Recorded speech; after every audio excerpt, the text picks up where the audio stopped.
Hi, welcome back everybody to Coldstream Rod Shop. I'm Derek Fraser.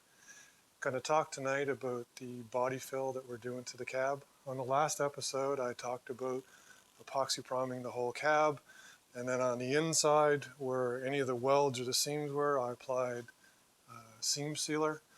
Now on the outside, a couple things I did over here on the top of the drip rails, where it meets up with the body. On the older cars, there's usually a gap.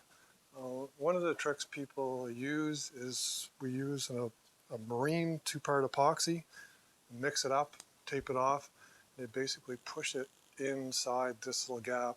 It takes about 24 hours to dry. It's really gooey and stuff, so you gotta be careful and wear gloves and get it in there nice and good. I did that to both sides.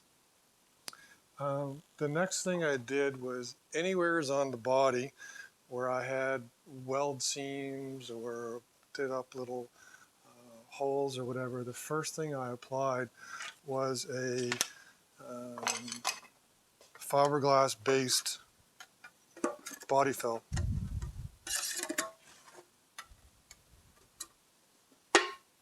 So I mixed that stuff up, applied it to a lot of the vehicle, and then just before it dried, about at the halfway point, I went over it with the cheese grater and kind of smoothed everything off. Once that hardened and I sanded it some, then I applied coats of the regular body filler. I kind of use this stuff here. It's a little bit of a high-end body filler, but it sands really nice.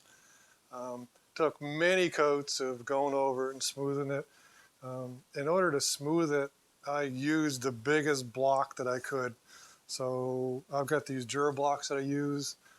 I also have a flexible board that I use, and then for flat panels I've got the solid one, and then I've also got the air assist.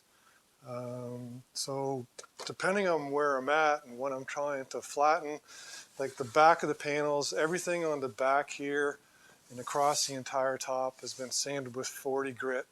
I've got a nice shape. You can run your hand across it. I've got no high or low spots. There's only a few spots where you see the metal, but really nowhere's on here is the body fill any thicker than 1/8 of an inch. And you don't want to go any thicker than that. If you've got some spots where it's really thick and you're better off to go back and do the metal work again and try and bring it back up to shape. So everything right now on the top and on the back has been sanded with 40 grit. As soon as my 80 grit sandpaper comes in, I'm going to go over it with the 80 grit. I started work on the bottom. On the bottom, I've done my fiberglass body fill, and I'm just doing my top coats with the regular body fill. I also use a dual action sander too, an 8-inch one, which is kind of neat, but you got to keep this thing moving because you don't want to have any big circles, so you've got to be constantly working it, then feeling it with your hand and whatnot. So that's where we are right now. Probably going to be doing this for about another 2 weeks or 3 weeks because I just do this part-time. And like I said, I've got to go over it again with 40 grit. All of the beads and stuff have got to be done as well. So I'm probably 2 or 3 weeks more before I can get this ready. Once it's all sanded to 80 grit, then I'll put 2 coats of high build primer onto it and sand it again with 120. I'll probably do a video at that point. That's where we are. That's what we're working on. Not too exciting, but that's body work. Anyways, hope you enjoyed. Please subscribe, send comments, likes. Have a good evening, people. Take care.